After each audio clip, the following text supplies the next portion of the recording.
Photo editing, what you need to know, and also what you don't need to worry about. Hi, and a very warm welcome to episode 184, no less, of the Splendid Photography Explained podcast. I hope that you're well.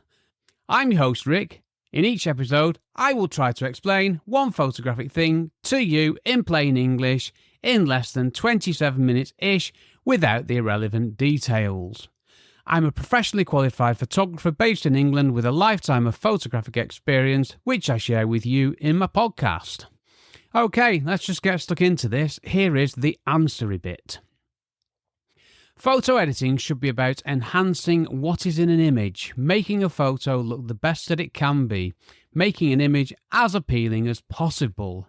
So how do we do this? Well, this is done by being very picky about which photos you edit, extracting as much data out of an image as possible, cropping to improve the composition, correcting technical issues, global adjustments, local adjustments, removing unwanted stuff when it's okay to, and not spending forever editing photos.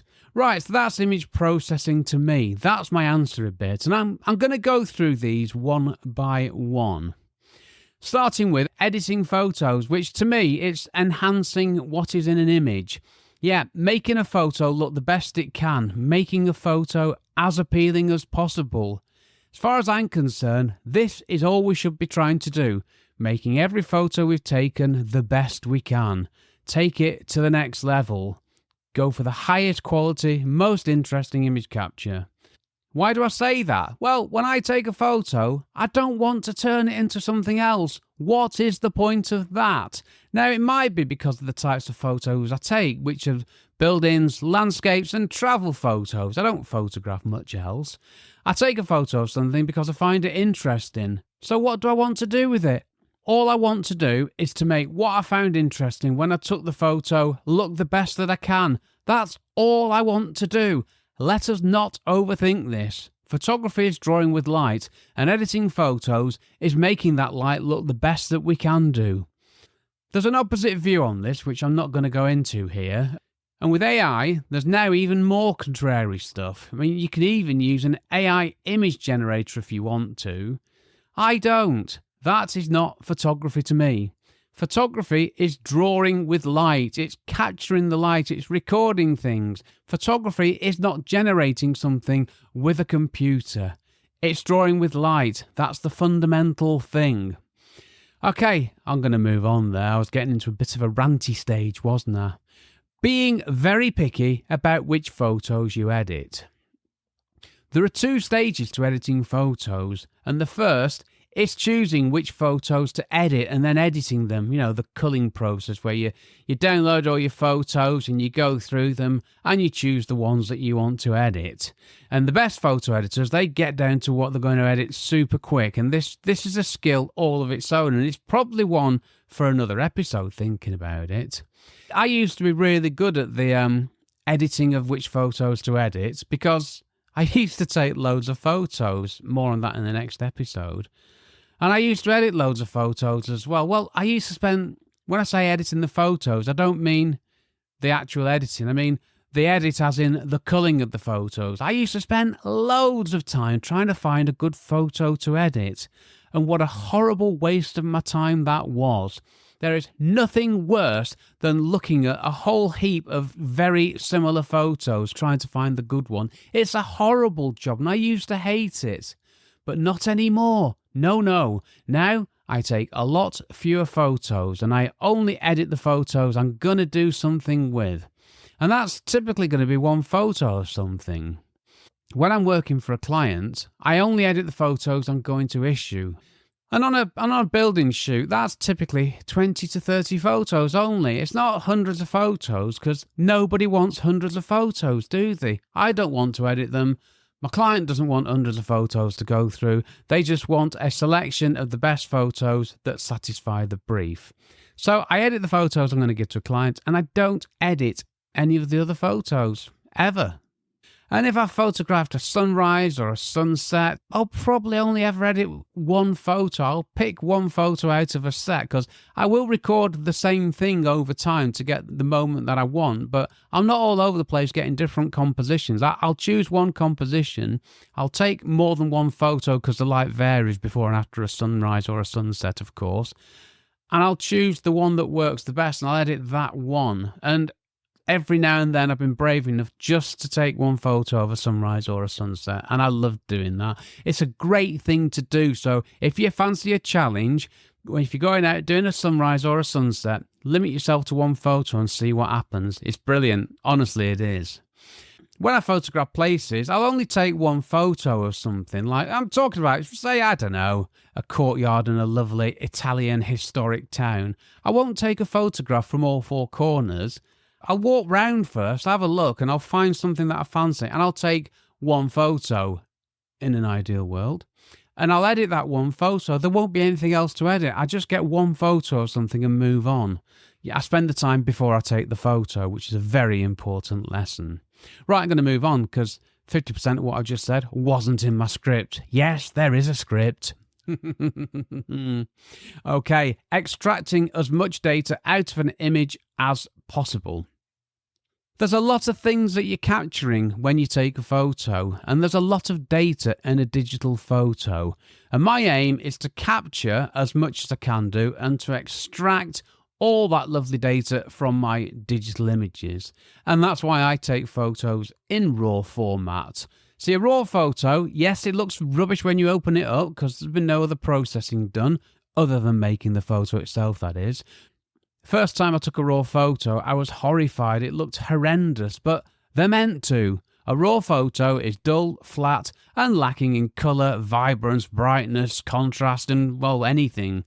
But the data's all in there. RAW files give you more data to work with, and if you want to do the editing yourself, to give yourself the best chance of getting the best photo that you can, get as much data as you can. It makes sense, doesn't it?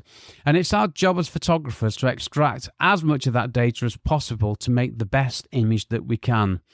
Yep, it makes sense to capture as much of the data as possible, doesn't it? I mean, I hadn't thought about that before, and I wrote it in the script, went, actually, why wouldn't you? Why wouldn't you try and capture as much data as you can do? Nothing against JPEG. JPEG's brilliant, but the JPEG format, there's processing done in camera when a photo's taken. Yes, there's lots more you can do to edit them, and some people want that. Some people just want the JPEG and don't edit it. I get that. That's obviously fine. But it's not for me, and there's less data to work with. Cropping to improve the composition. Now, when I start editing a photo, the first thing I'm going to do is I'm going to check the composition, and if I can improve the composition by cropping, I'll do this first. The crop tool, it's a wonderful tool, and I don't want to spend time editing photos only to crop out stuff that I've spent time changing. I don't want to do that. It doesn't make any sense, does it? So let's do that at the very beginning. And cropping a photo can have a significant impact on a composition, and it's well worth doing. Now, in Lightroom, there are various crop overlays. There's the basic grid, which I find dead handy for getting a building level and vertical. It should have been easy for me to say that, shouldn't it? There's a rule of thirds overlay, which again helps with the cropping and the composition to give you the best image that you can do. There are others. I tend not to use them. Check them out yourself. Whatever editing software you use, you should have these available to you to help you. Let me give you a very good example here. If you've taken a landscape photo and the horizon's in the middle, what were you thinking? Only kidding. You crop out some of the top or the bottom and you move the horizon from the middle to a third down or a third up or somewhere in between, and you've got a better composition. It's a more balanced composition. But do that when you take the photo, though. And I mentioned the rule of thirds before there. It's a great one, the rule of thirds for landscapes. You got two horizontal lines, one a third up, one 2/3 up. Put the horizon on one of those lines. That'll give you more sky or more foreground, depending on what you're photographing. But it makes for a more interesting composition. And on cropping, you can also change the aspect ratio. Easy for you to say, Rick, and that can give you interesting results as well. You're not restricted to the shape of a photo, as in on a DSLR or mirrorless camera. It's a 3 by 3b2. Not everyone's going to understand that, are they? The aspect ratio is 3:2. You're not restricted to 3:2 aspect ratio. You can go square, 2:3, whatever you want, and you can do that with the crop tool. Right, technical issues. Photos must be technically correct. Full stop. That is it. They must be technically correct. White balance is an important starting point. It's important to get that right for every photo. White balance is, in very simplistic terms, it's getting whites to look naturally white. Now, if you do that, all the other colours, they should be okay. Now, our eyes, they adjust to the different colour temperatures of light. So that's why things always look similar to us. But that's why white looks white, even when in sunshine or cloud or anything. But cameras record what's there. They will capture the actual colour temperature. Now, an example here, if you photograph a sunset, the colours will be wrong. If you got something white in a photo, it's going to be more orange. It's lit by the sun at sunset, so the colour's wrong and all the other colours will be similarly wrong. But you can correct this, and if you're shooting in RAW, there are white balance presets that you can use after you've taken the photo in Lightroom. So you take the photo using auto white balance and you can apply daylight or what have you after. It's genius. And you can't do that with JPEG, just saying. Sorry, I've got nothing against JPEG, it's just I'm telling you what I do. And we also need to ensure that things are level. Verticals are vertical. So you take a photograph of a tall building from close up. Now, the verticals are going to converge, aren't they? It's not straight up, is it? So we need to straighten these. Then again, if you want to keep that effect, that's fine. But for what I do, I have to get my buildings vertical and level. An architect is not going to thank me for giving him or her a photograph of a building that's not level or isn't vertical. They're not going to thank me. No, they're not. And if you're taking photos with a high ISO, you might need to use noise reduction to get rid of the noise.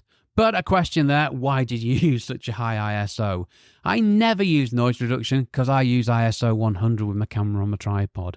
And that's another point here. We can save loads of time editing photos by getting things right when we take the photo. Yep, we can build in problems for ourselves when we take photos, so let's not do that. So one thing I want to add to that, technical correctness, it's a given. But if you're doing something creative, something funky, that is, where you want it to be, I don't know, 3 stops overexposed or the wrong colour or anything, which is not my thing, then that's fine. But for most of the time, technical correctness is a requirement. Right, making global adjustments to the content. Highlights, shadows, whites, blacks, contrast, texture, vibrance. These adjustments can make what you have look better. These adjustments can make what you have to look better. I wrote that. That's a worry, isn't it?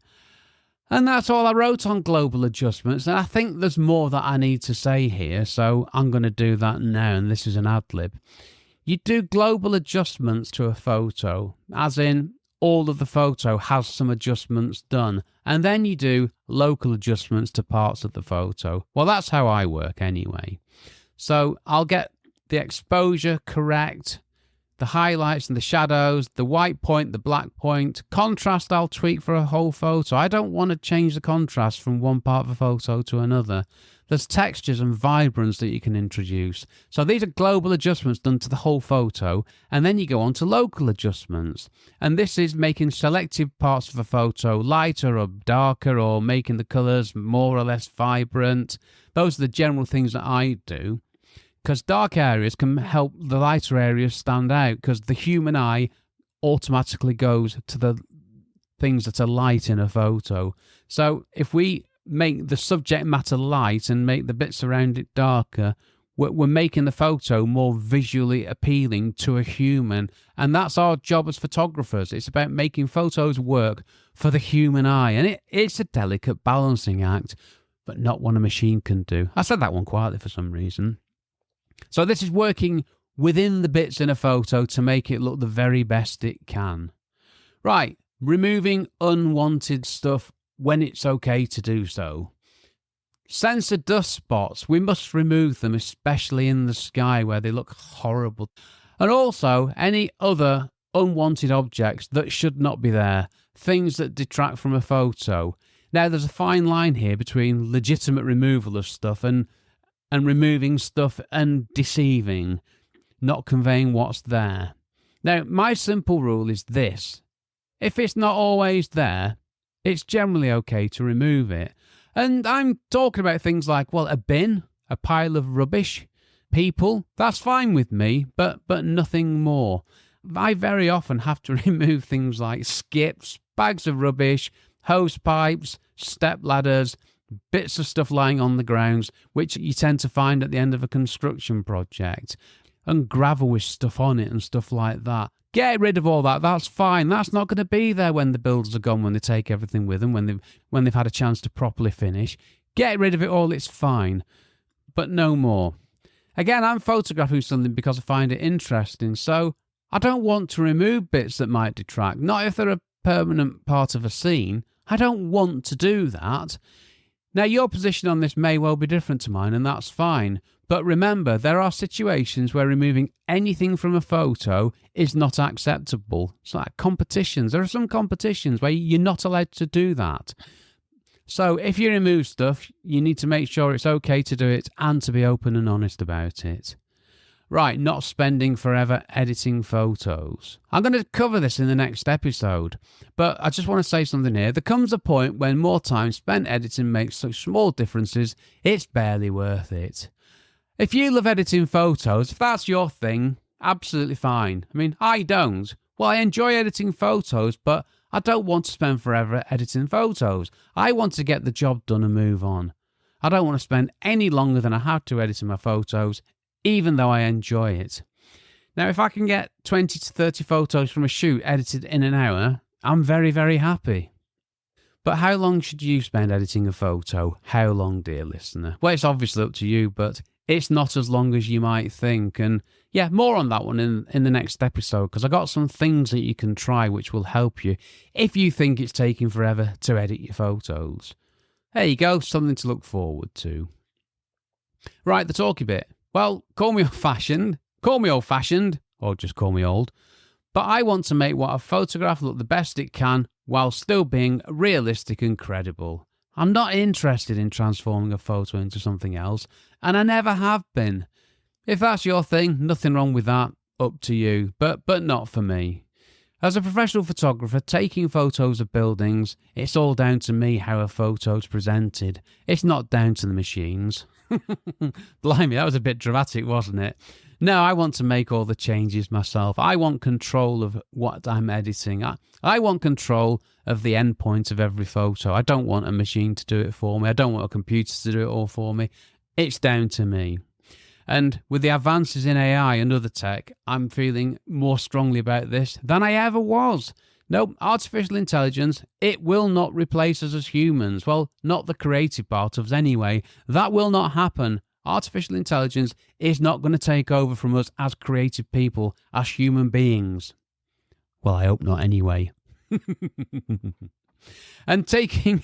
That's a scary thought, isn't it? Oh, I hope I'm not proven wrong there. Get on with it, Rick, come on. Taking fewer photos has helped me. Taking fewer photos has helped me. This is the third go on keeping this one in. Taking fewer photos has helped me massively. And I'll discuss saving time in the next episode, but this is what I used to do. I used to have to go through loads of similar photos trying to find the best one. And I really hated it, and I wasted so much of my time, it was ridiculous. If we're not careful, there's a risk of digital photography becoming a computer-dominated activity. And that's not the plan, dear listener. It's not the plan. No, having fewer photos to edit is a massive time saver, and it makes me a happy chappy as well. If you love spending time editing photos, that's fine. It's just that I don't. Photography, for me, is about creating new things, and editing is part of the process, but that's all it is. Right, what if I use my phone to take photos and not a camera? Well, it's different. It is for me anyway. You can make it the same, but if you take photos with your phone, there's a pretty high chance that you'll edit the photos using apps on your phone. That's what the majority of phone photographers do. I very rarely edit photos taken with my phone on my PC. I've edited one photo this year taken with my phone, and it's a very nice sunrise photo too, if I do say so myself. And just to back up what I say, I took 4 different photos of 4 different compositions.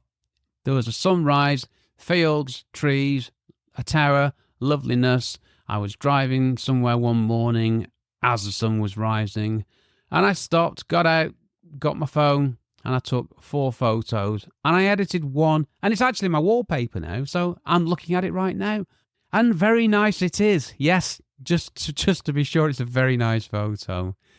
Right, now, I find using any image editor on a phone is a different experience from using a computer, and not one that I really like. I know I've banged on about phones a lot recently, so I'm going to stop myself there. What do I do? Well, I don't want to spend all my photography time on my computer. I already spend enough time on it for other things, like recording this, which is fine, obviously. Nope, I want to be out and about with my camera, creating new stuff. And I take my photos in a specific way, and I process them in a specific way. And the taking of the photos helps me with the editing of the photos. That's one I need to come on to.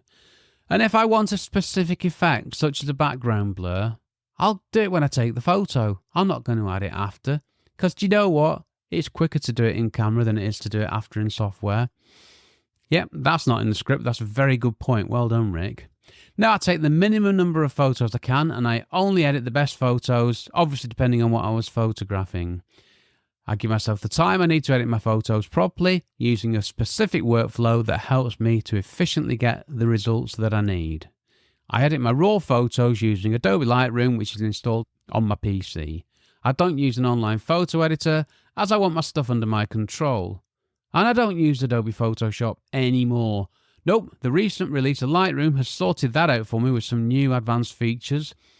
To be honest, I never got to grips with Photoshop, which was, it was created with the graphic designer in mind. Well, certainly in the very beginnings it was, and that's certainly not me. Anybody who knows me would tell you that's not me. No, Lightroom's the best app for me. It's got basic tools and advanced tools, and it's structured in a logical way that makes sense to me. The strapline used to be designed by photographers for photographers, and I agree. And you can use Lightroom on any operating system, that's Mac and PC, and there's Lightroom Mobile for phones and other mobile devices. Now, I consider myself to be a professional photo editor, and that's without using Photoshop at all. So don't forget that. I don't use Photoshop. So think before you open that box of tricks. Do you really need it? Do you want to go down that rabbit hole? Because I've struggled with it. And I'm quite happy to admit that I never got my head round Photoshop. I never did. So if you're thinking about it, look into it before you do, because certainly for me, Lightroom does everything that I need to do. The only thing I've used Photoshop for years has been to remove things, and now I can do that even better than I can in Photoshop in Lightroom, so I'm very happy. No, Lightroom's got all the tools I need, with some very powerful tools that work great, and they help me and they save me time. And for completeness, I'm not being paid to say this about Lightroom. I am just another paying customer, and a happy paying customer at that. Less than £10 a month for Lightroom. I'm happy with that. It's fine, and I've been using Lightroom since 2007, blimey. No, I make every photo the best I can. No special effects, no funky editing, just enhance what I've got to the best of my ability. Image quality is my priority, creating the best, highest quality, most interesting image that I can every time. And that's what I do. Okay, my survey on phones and cameras. Yeah, I've set up a survey on the subject of phones and cameras, and I'd really appreciate if you completed the survey, which will take 2 minutes to complete and no more. Just head over to photographyexplainedpodcast.com/survey 2024. What I'm going to do is I'm going to leave the survey up there for a couple of months, and I'm going to pick up the survey results in a future episode. So thank you in anticipation for your assistance with this. That was a long sentence, wasn't it? Okay, some thoughts from the last episode. Well, I don't talk about learning from other photographers as much as I should, so I'm really glad I did that. I enjoyed that. And it was interesting for me to capture the photographers who I like and who've influenced me over the many years I've been doing this photography thing. And then there's you and your photos. Yeah, ask yourself the questions I suggested in the last episode. Really study your photos and learn from what you've done, from what you've created, and how a photo has changed from the original image, the unedited version, to the final edited version. So important that you do this. You'll learn so much from this. So yeah, I enjoyed that episode and I hope that you did too. What is the next episode of the Photography Explained podcast? How to save time but improve your photography. Title to be worked on, of course. Yeah, there's lots of time-saving tips that have saved me a load of time over the years, and they've also helped me to enjoy my photography much more and also helped me to take better photos. So what is not to love? Join me in episode 185 for lots of good stuff that helps us in our journey to take better photos. Ask me a question. If you got a question you would like me to answer, email me, sales@rickmcavoyphotography.co.uk, or head over to the podcast website, photographyexplainedpodcast.com/start. And while you're there, check out the questions page where there's a big old list of things you can choose from. And if you just want to say hi, say hi. I'd love to hear from you. Right, get a weekly email from me. If you would like to receive a weekly email from me, and why wouldn't you, where I tell you what I'm thinking about, just fill out the form on the podcast website, and every Friday, 3 p.m, time where I'm sat, you will get a lovely email from me. How utterly splendid, eh? Right, I'm done. This episode was brought to you by a piece of cheese on toast, no less, washed down with a coffee. I just fancied that as a mid-morning snack before I settled down in my homemade, acoustically cushioned recording emporium. I've been Rick McAvoy. Thanks again very much for listening to my small but perfectly formed podcast, it says here, and for giving me 27 minutes of your valuable time. Now, I reckon this episode will be about 25 minutes long after I've edited out the mistakes and other bad stuff. So, thanks for listening. See you on the next episode. Take care, stay safe. Cheers from me, Rick. My brand new course, How to Become a Real Estate Photographer, straight talking advice for beginners to get you making money quickly and build a career, is available to buy now. Find out more at rickmcavoyphotography.com/courses.